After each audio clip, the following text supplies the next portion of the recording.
Hello friends, welcome. I am Rexy Pink and I will be sharing with you what I know. If you like what I'm sharing, please subscribe or follow my channel and remember to like my video.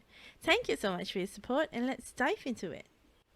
Hi friends, for this lesson we'll be covering ways to express happiness in written form. At the end of the video, we will have a bonus item for you. Make sure you watch till the end because you will find it very useful for your examinations. I promised. Please pause this video and prepare what you will need for taking notes throughout this video. You know that the best way to learn is to take notes, right? With these notes, you'll be able to revise what you have learned without having to watch this video all over again. Feel free to pause as and when you need to jot something down. Are you ready? Let's start. Instead of writing I am happy in your compositions, it will be useful to know that there are other ways of expressing the same emotion, and those ways will result in a better score. Literary device 1. Using show, don't tell, or as some people refer to as show, not tell. This technique allows your reader or marker to experience your story through actions, words, thoughts, senses, and/or feelings. As you know, body language is very powerful. From looking at someone, you can more or less tell how that person is feeling. A simple technique in deploying show don't tell would be to describe how the person looks when he or she is happy. There are descriptors like John flashed him a toothless grin, and this is what someone would do if he or she is feeling happy. However, you need to note that the phrase flashed him a toothless grin can only be used to describe a character in a story that fulfills certain characteristics, and in this case, either a baby or an elderly, as they possibly could have no teeth.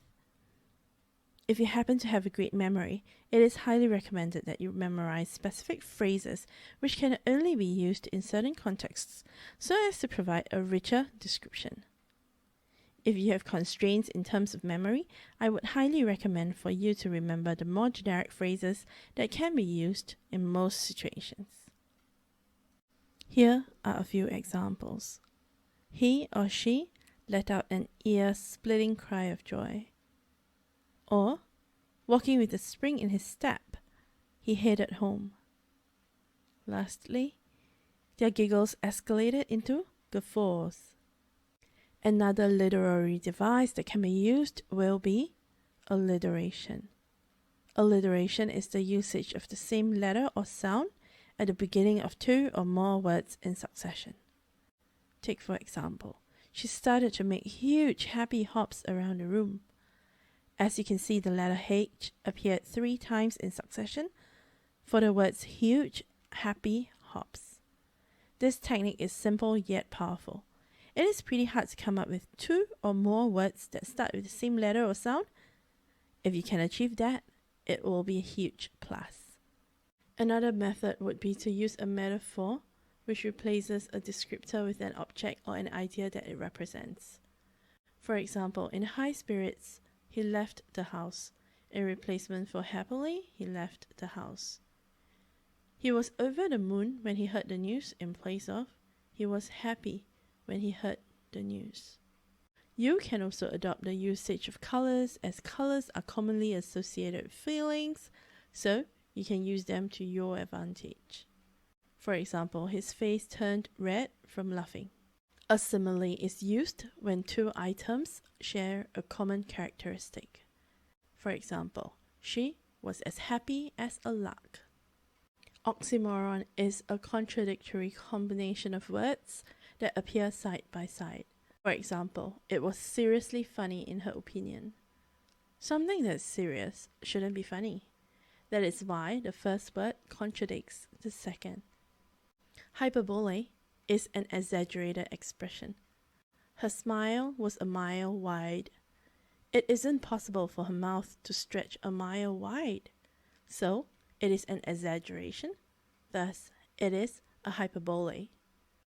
I hope this video has given you more ideas on the type of phrases you can use for your compositions. Here are some tips. It would be great if you jot down the phrases that you like as and when you encounter them. For easier mind mapping, you can sort the phrases into various feelings like happiness, anger, hunger, and more.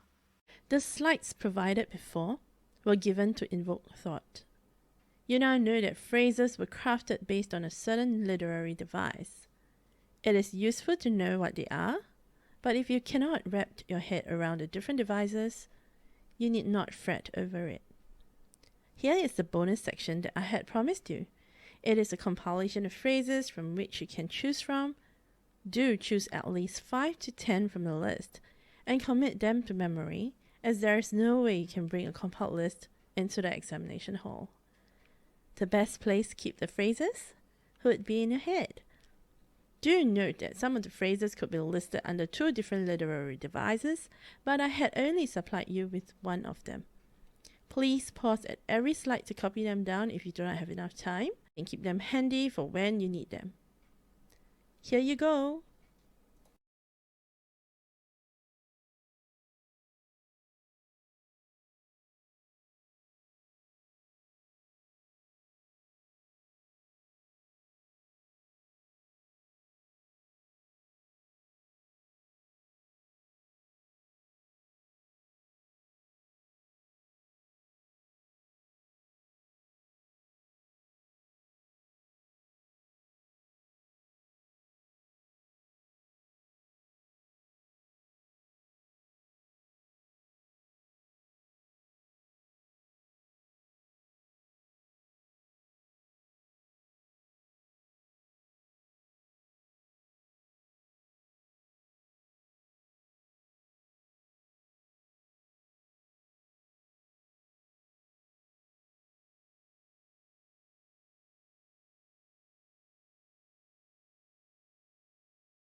I hope the lesson was enjoyable for you.